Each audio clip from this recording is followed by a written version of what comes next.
Hello, everybody. My name is Puppetine from the Geeky Puppet Show here on the Geeky Puppet Show today. For what? For what? For the Winchesters. Yes, not comic book related. Yes, CW related. Yes, we're here for all your guns. Give me all your Winchesters. That's right. That's right. They gotta be worth some money. But that's another matter. No, we are here today to discuss what? The Winchesters, a prequel series for Supernatural, exploring the relationship between John and Mary Winchester. And I know what you're saying. Didn't they already explore this and explain the backstory in the show? Yes. What? I don't have anything really more to say. When it comes to this show, it comes from nowhere. The existence of it is perplexing. It's like Randy Orton from out of nowhere, RKO, and it's awesome. Well, I gotta say, I really enjoyed this introductory episode. I was afraid they're gonna turn Mary into a Mary Sue, but you know what? Mary's Mary. It's Jensen Axel does have say in this. So that being said, he kept it faithful. Kind of very. They went a little bit. They changed it. It's basically as he says in the beginning, narrating, because he doesn't. Awesome. We get Dean doing the narrating. Says, in order to tell you how much, everybody knows, the whole diner scene, but in order to actually explain it, they have to go from the very beginning. So they try to change it a little bit. They had Mary and John. John just, this meets, but John had just got off a bus. He just returned from Vietnam. He's having horrible PTSD flashbacks to basically. Yeah. Basically, he's like the lone survivor of his platoon, like many men probably were. And so he basically meets Mary, and everything changes. In the first 15 minutes alone, they go ahead and introduce John to the concept of the Men of Letters. And I gotta say that because it turns out that John actually has a key. I think it was a letter from his father. It turns out there's a Men of Letters, and it's in Lawrence, Kansas, but it's not the bunker that Sam and Dean had found. This was a different bunker, which I'm kind of grateful for, because if they had used the original one, that they used in the original show, that would have made it much more cheap for me. But aren't they heading there in the next episode, though? Because at the end, they learn of a base of operations for the Men of Letters in Savannah, Georgia. In Savannah, Georgia, but the Men of Letters were Dean and whatever, or was in Lawrence, Kansas? Ah, okay, good. It wasn't their hometown. So I gotta say, so anyway, so basically, yes, it turns out John's father actually was a Man of Letters, which fits to the narrative in the actual Supernatural show. Yes. But John never learned that in the original show. Yeah, so that we know of that John knew. No, we did know that. In fact, this whole series is taking the original motivation for John and totally changing it. Because John originally had no idea about hunting until his wife perished, burned from the yellow-eyed demon, and that's how he became a hunter. He didn't know about his father being a Man of Letters. He didn't know anything about any kind of life. He was a normal guy. And also, you got to think about Dean went back in time and changed the past. Yeah, but his mother. But I mean, the whole point of the end of that, though, and is also that fix that. For those at the end of the actual Supernatural series, when basically God and this is spoilers for anybody who hasn't seen the series. You need to go watch that first. The world is basically what the CW did with Arrowverse. They changed the world. They fixed it. So basically, it's all God. So they rewrote some things. So and it loosely does make up for this. But I gotta say though, these aren't bad changes. These aren't offensive. Mary beating John, seeing how she's basically kicking ass because he's attacked by a demon who basically wants names. Yeah, the demon wants the key to get into the bunker, but John. Basically, at first, he's kind of slowly learning, but it's real. It's you can tell that I love the chemistry between the two actors, the one that's playing John and Mary. You can already see an on-screen kind of chemistry. They both are kind of shy. She's looking for her father. He's just trying to find answers to his father after he got a letter from his father, I think, on the service. Basically leading him to the bunker, the key. she recognized that he actually has a bracelet just like she does, and it's basically it keeps you from being possessed. So John's actually quickly adapting to this, which I do like because it makes sense in the original show he did adapt to the life. And overall, I gotta say it's a fun show. It's got the same music as you did in Supernatural. It's got the same vibes for me. He's in this sense, he's kind of like how Sam was a little bit. Sam was kind of hesitant at first, but he kind of like wanted to learn more eventually, and and I love the fact he's got the quirkiness, the shyness of Sam. When Sam would meet a girl, he kind of looks over his shoulder, looks at her, and then as soon as she looks, he looks away. Sam did that too, so we're kind of seeing some characteristics, which I'm really putting into this. But overall, we introduced to two other characters. I believe her name's what was her name? Freaking name. Lorne, something like that. Lauren, who's an ex-boyfriend, but he's an owl hunter. He's bisexual. Who cares? Whatever. But no, she's called Lorne. The gypsy boy. No, I don't mean the boy. The boy has. I don't know. I'm asking what his name is. I asked you. You only gave me the girl's name. The boy's name. Starts with the T. Topo. I can't remember his name.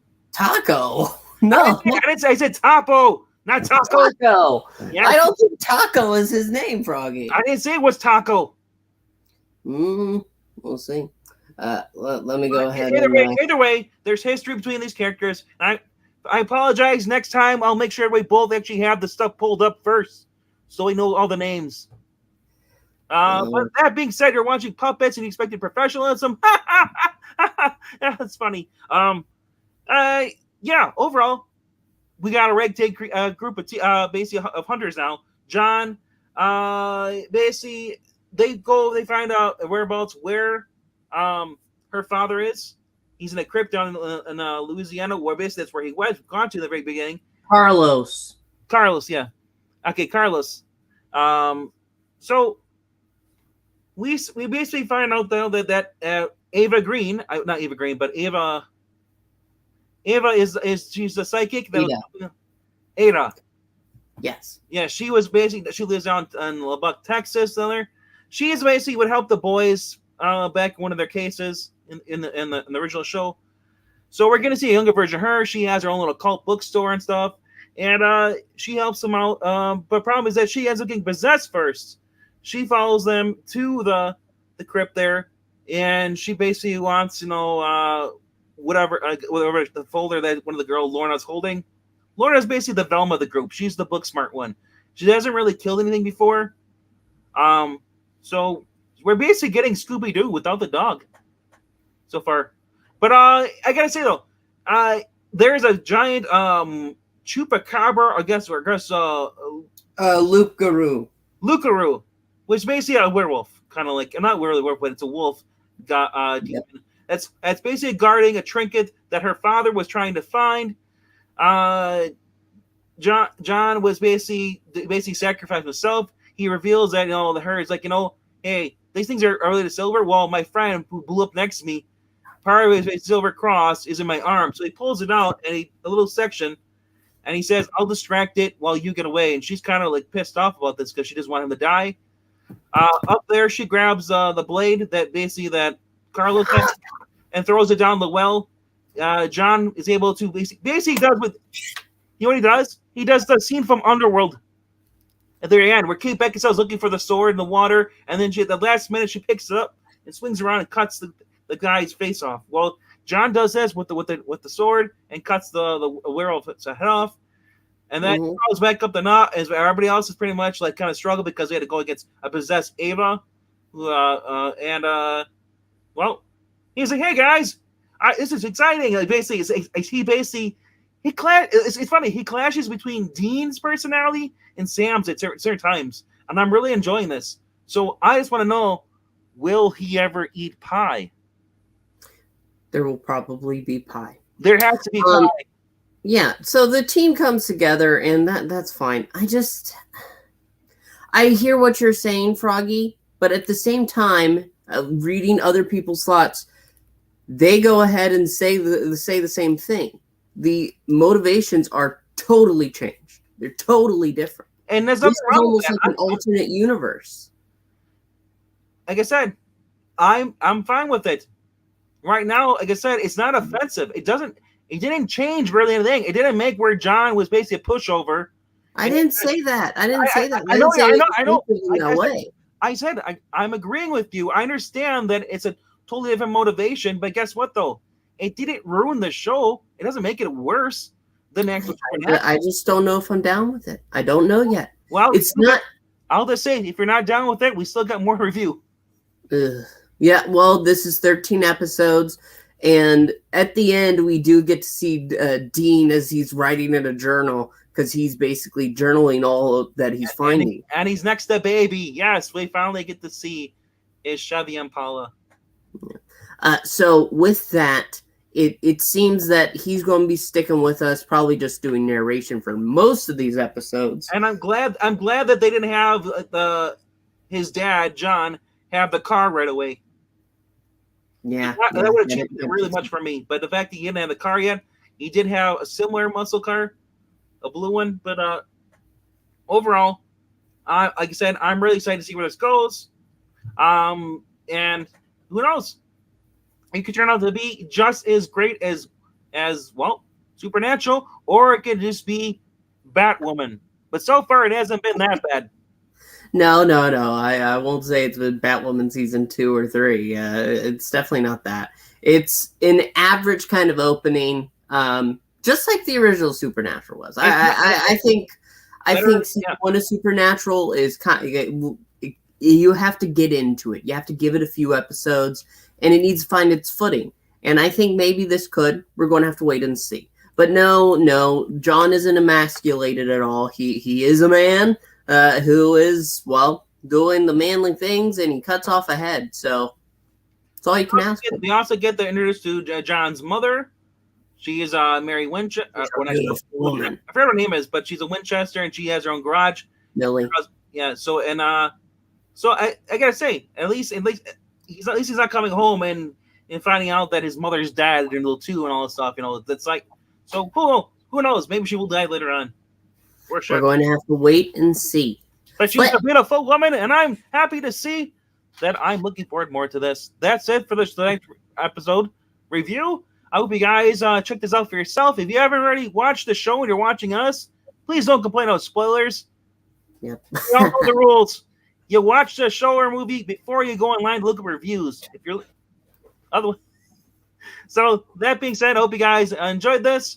There's a Ko-Fi link down below, ko-fi.com/Palpatine.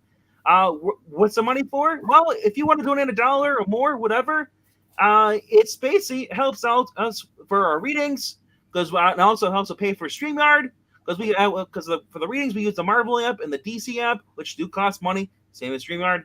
So if you're willing to basically lend a hand to a puppet instead of a fist, we'll take it. There we go. But that's it for now. We want to thank you so much for watching, and we will see you next time. Goodbye. And remember, buy is good. Carry on. What the hell is that crinkling?